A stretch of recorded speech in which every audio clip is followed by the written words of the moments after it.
Quando eu morava em Oliveira, tinha a procissão do encontro. Era terça-feira. Então, existem alguns livros místicos, e um deles é o livro de Josefa, que chama-se Apelo ao Amor.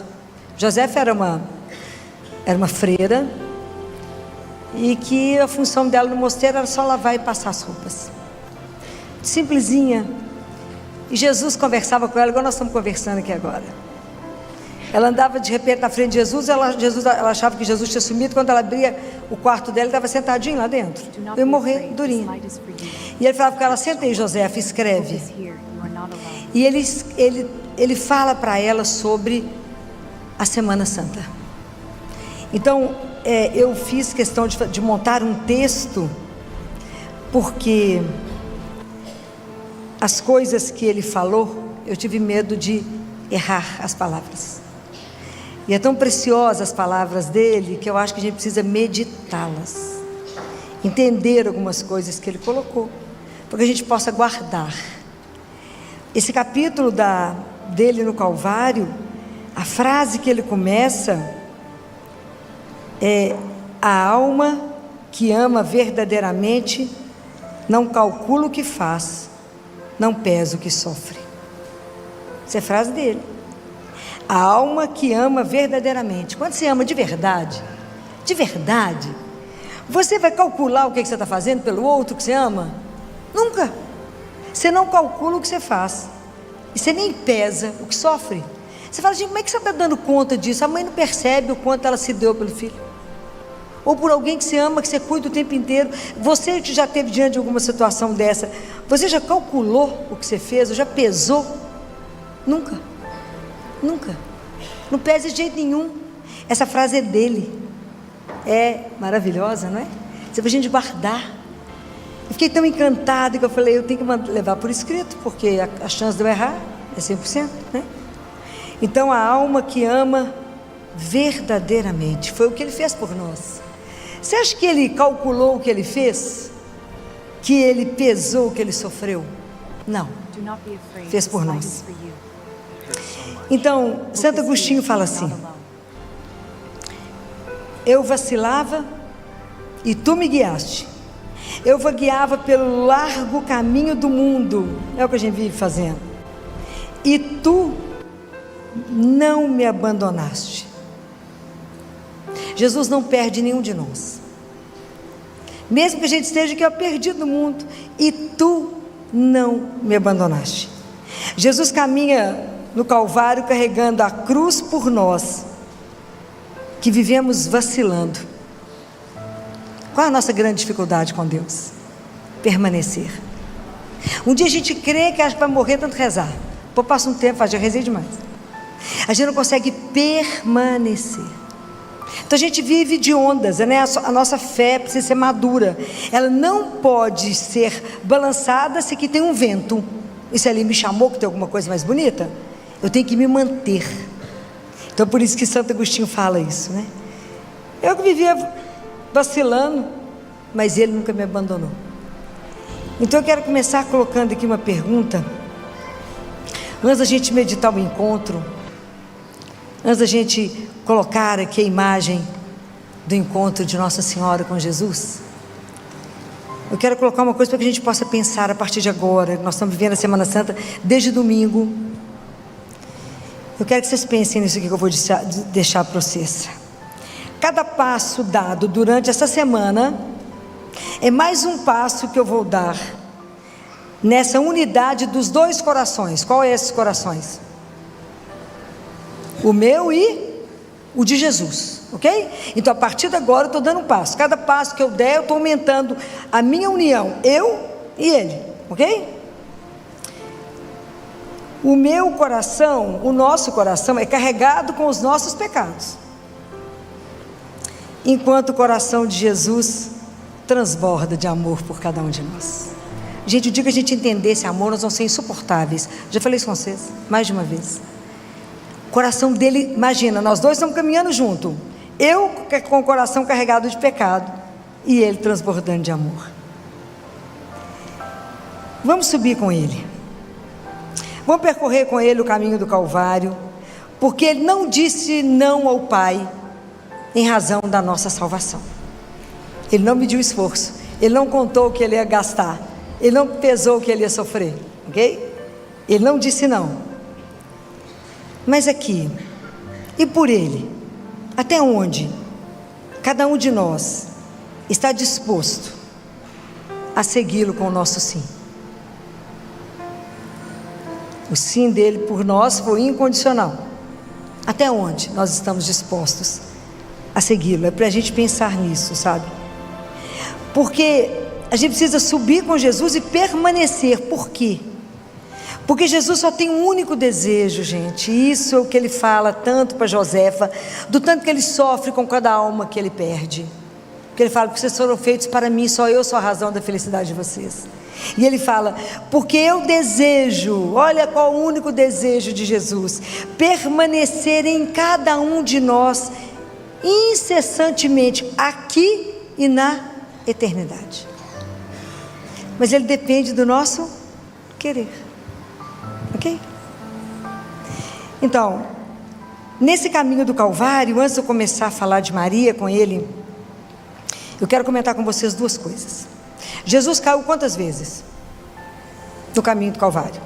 3.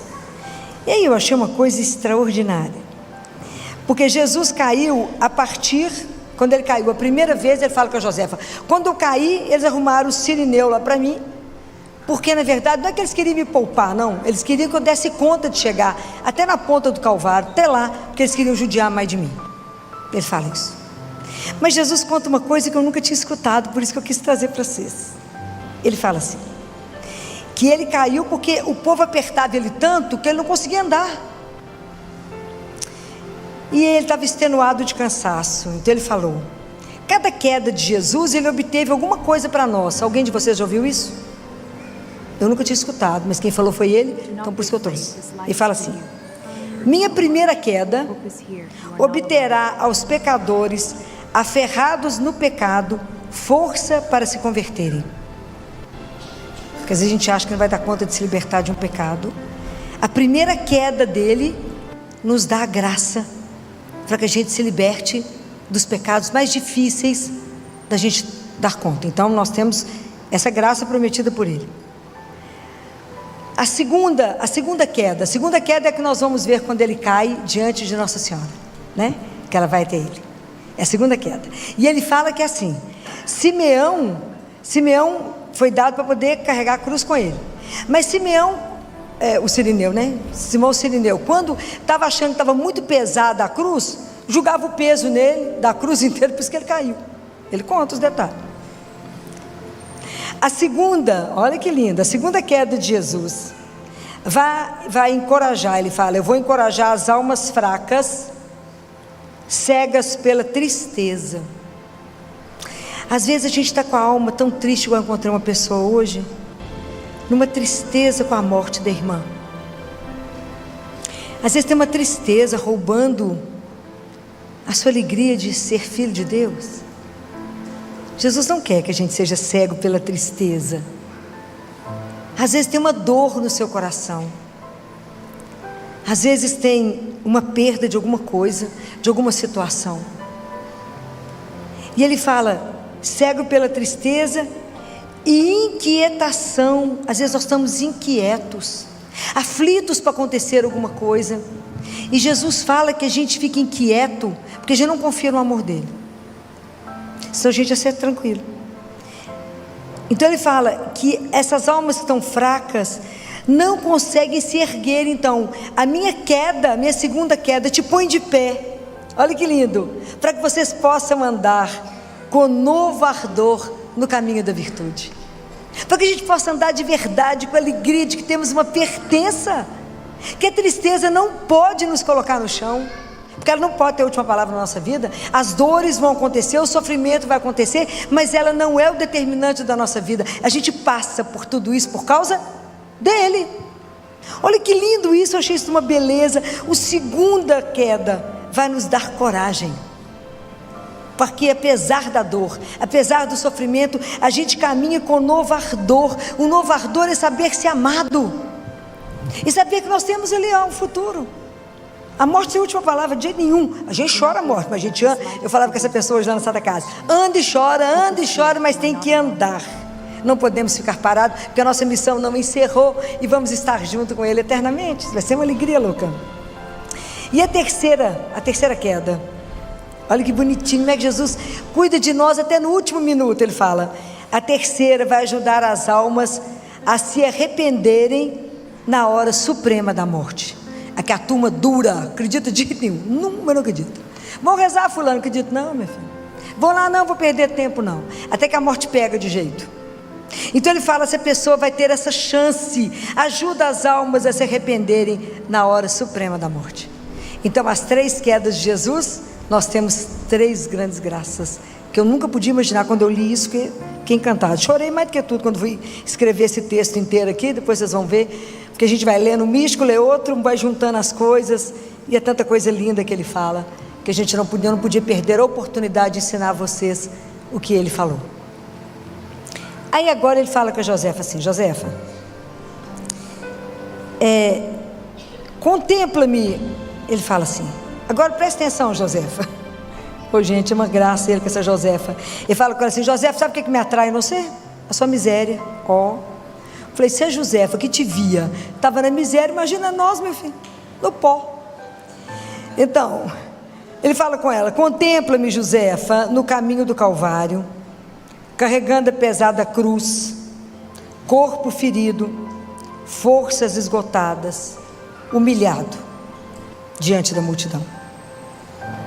Então, olha atrás de mim, quem está? O Simeão, né, o Cirineu, que me ajuda a carregá-la. E aí ele é lindo o que ele faz, e considera 2 coisas. Aí ele vai fazer a análise nossa a partir de Cirineu. Só pode ser quem? Jesus. Encanto.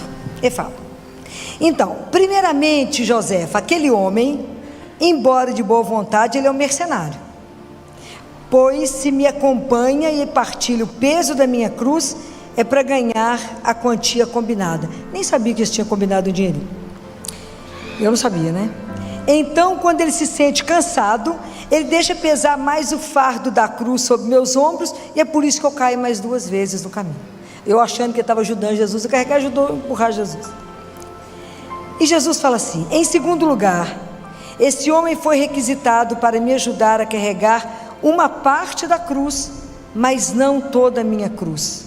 Aí ele fala assim: vem cá, vamos ver no sentido figurado o que isso significa. 2 circunstâncias.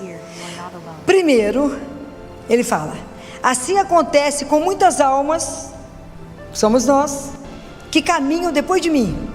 2 tipos de pessoas que ele vai nos agrupar aqui agora, hein? Presta atenção. Ele fala: há almas tão interesseiras, tão egoístas, isso aqui tudo é palavrinha dele, hein? Acrescentei numa linha, que estão dispostas a seguir-me, mais por si mesmas do que por mim. Quero mais as obras de Deus do que Deus. Eu quero aparecer, quero ficar famosa, quero ter like, quero falar: uau, que figura extraordinária. Extraordinário é ele, ok? Então as pessoas querem fazer as coisas mais por elas mesmas do que por mim. Olha como é que ele fala. Então não aceitam senão aquilo que não podem evitar. Quer dizer, eu tenho que fazer aquilo, então eu não posso evitar, eu tenho que aceitar. Ou que as obriga estritamente. Quer dizer, a pessoa só faz aquilo que ele é obrigado a fazer, não faz mais nada além disso. Essas almas ajudam-me a carregar uma pequenina parte da minha cruz, e de tal modo que adquirirão apenas os merecimentos indispensáveis à sua salvação.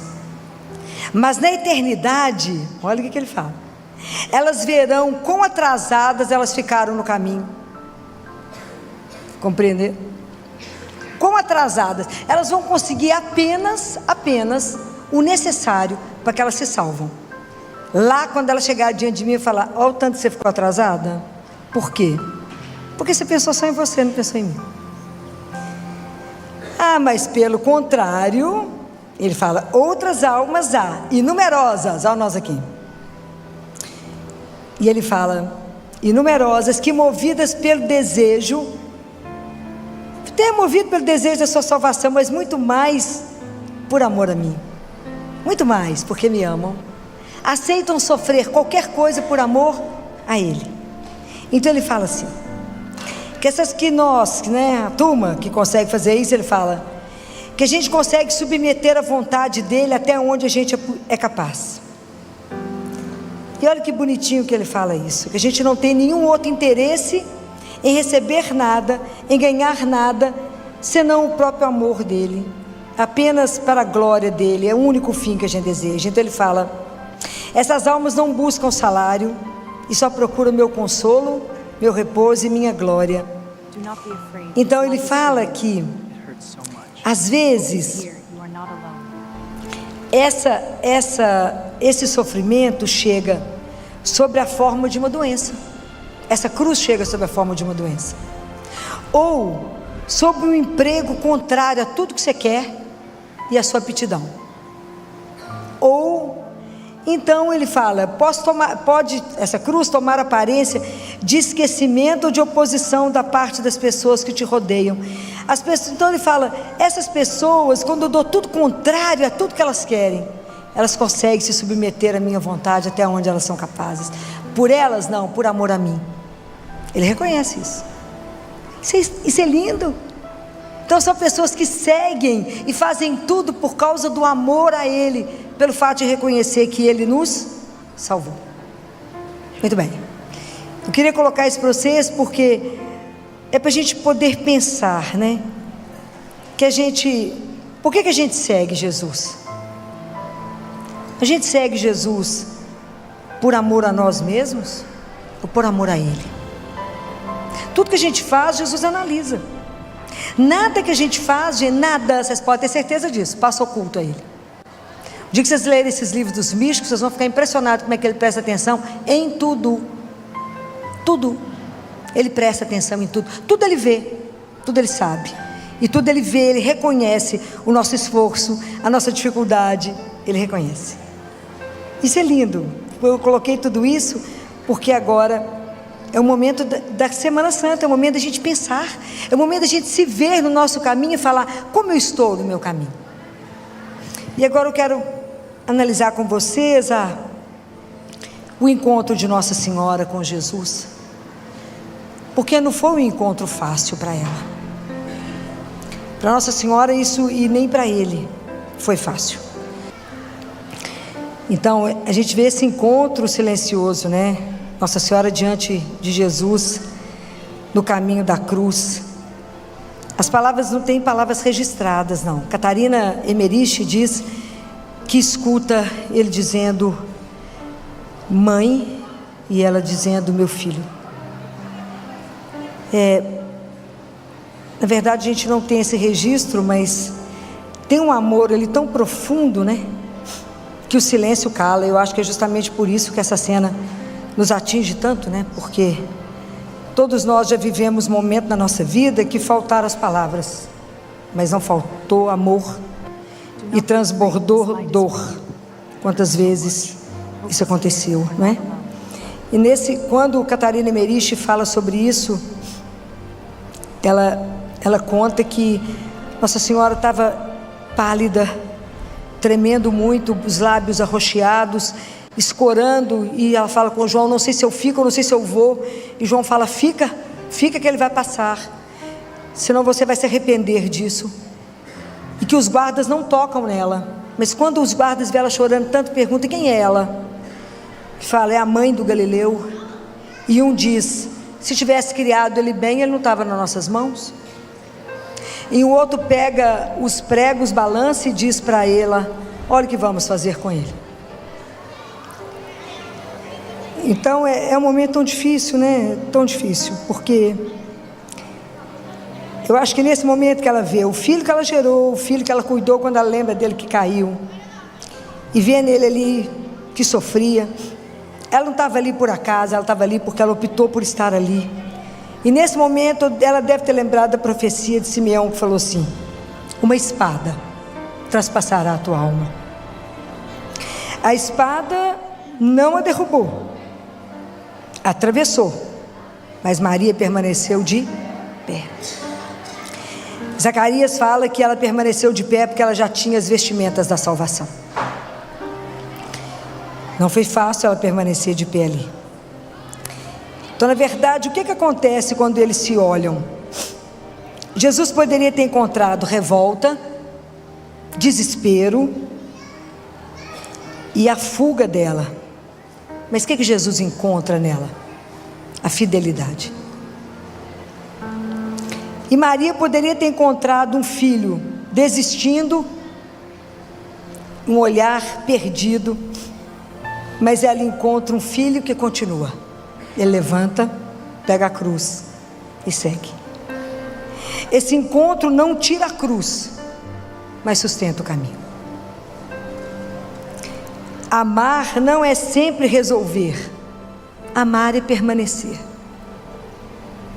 A gente vive num mundo que quer solução rápida. Tira a dor, anestesia, por favor. Evita o sofrimento. Vamos fugir da cruz. Mas o que Maria nos ensina hoje, né? Ela não impede a cruz. Nossa Senhora não entende tudo o que está acontecendo. Ela não controla a situação, mas ela permanece fiel. Pode imaginar a força que isso exigiu dela de permanecer fiel. Porque muitas vezes é mais fácil a gente agir do que permanecer.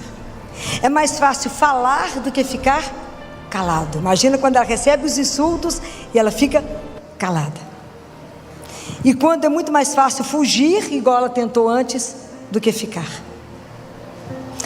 E quantas vezes nós estamos no lugar de Maria quando eu tenho um filho que sofre, quando eu estou diante de alguém que sofre e eu tenho vontade de fugir da situação, eu tenho vontade de fazer alguma coisa, quando eu estou diante de um paciente que não melhora, quando eu estou diante de uma situação que foge do nosso controle e que a gente não é capaz de poder fazer algo, porque a gente se sente impotente. Acompanhava uma mãe semana passada, um menino de 9 anos, absolutamente rígido, que teve uma leucemia mieloide, sangrou a cabeça e estava em morte cerebral. Uma coisa tão brutal. E eu chorando junto com ela, na impotência, e dizendo a Jesus: seja feita a vossa vontade. Quando a gente sente dor, tem vontade de resolver, mas a gente não pode. Então vem a pergunta: o que a gente faz quando não tem o que fazer? Maria nos responde: esteja presente. É fácil. Ama em silêncio. Sustenta o outro com o seu coração.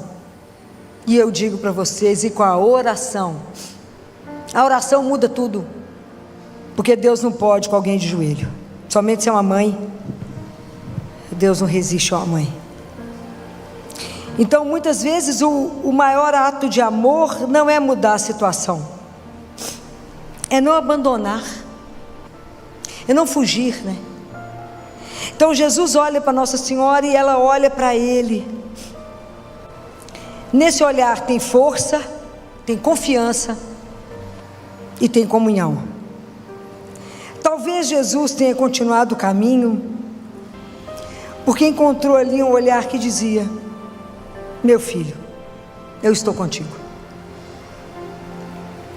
E nisso eu lembrei de uma mãe lá no hospital, que quando a gente foi acompanhar o óbito do filho dela, menino de 10 anos, 6 anos mais ou menos, e ela falou com ele: eu disse para você que estaria até o fim, estou aqui. Lembrei muito dela quando eu vi isso, porque ela é uma mulher tão nova. Então talvez hoje tenha alguém precisando disso de nós, não de respostas, mas da nossa presença, a presença como dela, que apesar de tudo crê, apesar de tudo permanece. Essas lágrimas de Nossa Senhora foi que gerou a devoção a Nossa Senhora das Lágrimas. Foram essas lágrimas que Jesus falou que guardou por 20 séculos e entregou à irmã Amália em 1926, e falou com ela: tudo que vocês pedirem pelas lágrimas da minha mãe, pelo tanto que ela chorou, eu sou obrigado, ele fala, amorosamente a conceder, porque foi por causa das lágrimas dela. É o que nós vamos rezar daqui a pouco. Então eu queria terminar, antes da gente rezar o terço, com uma oração, porque hoje é o dia só da gente pensar, né? Semana Santa é só para a gente pensar, chorar, desidratar, né? Então que a gente chora, é que a gente chora a nossa miséria. Senhor Jesus Cristo, no caminho do Calvário, quando o peso da cruz parecia insuportável, tu encontrastes o olhar de tua mãe, e naquele olhar sem palavras, tu encontraste força para continuar. Nossa Senhora, Mãe silenciosa e fiel, ensina-me a estar presente quando não posso mudar nada. Ensina-me a não fugir da dor, nem da minha, nem da do outro. Dá-me um coração que permanece, mesmo quando tudo em mim quer desistir. Senhor Jesus, quantas vezes eu quis resolver tudo, controlar tudo, evitar toda cruz. Mas hoje eu compreendo, nem sempre sou chamada a resolver, sou chamada a amar.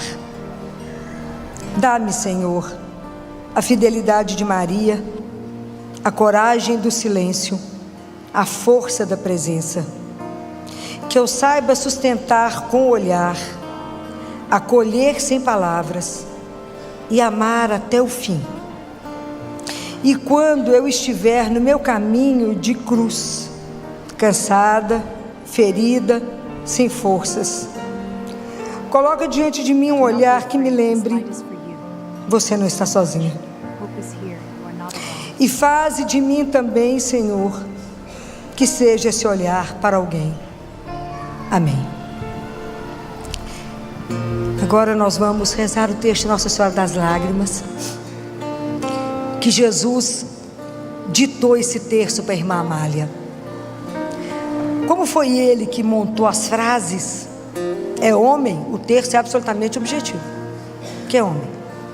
Então, quando Nossa Senhora vai entregar o terço para a irmã Amália, são 7 mistérios, porque são 7 dores, cada uma com 7 contas. E Nossa Senhora, quando entrega o terço para ela, fala com ela: a forma de rezar meu filho já te ensinou. É curtinho, é um terço que a gente deve gastar uns 7 minutos para rezar. Mas aproveitem esse momento, aproveita a Semana Santa, aproveita esse momento, nós vamos estar diante de Nossa Senhora, e vamos pedir a intercessão dela, pedir a intercessão por causa das lágrimas. Vamos lembrar Jesus, e pelas lágrimas da sua mãe, aquelas lágrimas que ela chorou lá no Calvário. Atenda a minha prece, olhe pelo meu milagre, pela minha dor, pelo sofrimento, pelo que a gente estiver precisando passar. Vamos pedir a Nossa Senhora, que Nossa Senhora nos ajudará. Tenho visto tantas coisas por esse terço. Quero divulgar nós vamos rezá-los sempre na última terça-feira nossa, do grupo de oração. Nós vamos encerrar com esse terço. E eu tenho certeza que quantas graças serão derramadas. Cada dia eu vou trazer uma coisa que Nossa Senhora falou, e um desses capítulos ela fala só sobre o Brasil, e ela fala que o Brasil é dela, pertence a ela, né? Então tem muita coisa para contar para vocês. O livro é imenso, não sei se alguém já leu. O livro é lindo, maravilhoso. As conversas de Nossa Senhora, as conversas de Nossa Senhora com ela, e as conversas de Jesus com a irmã Amália, que teve todas as chagas de Jesus, todas, inclusive de quando ele caiu e machucou o joelho. Ela tem todas e sangrava todos os dias demais, demais. Isso foi aqui em Campinas.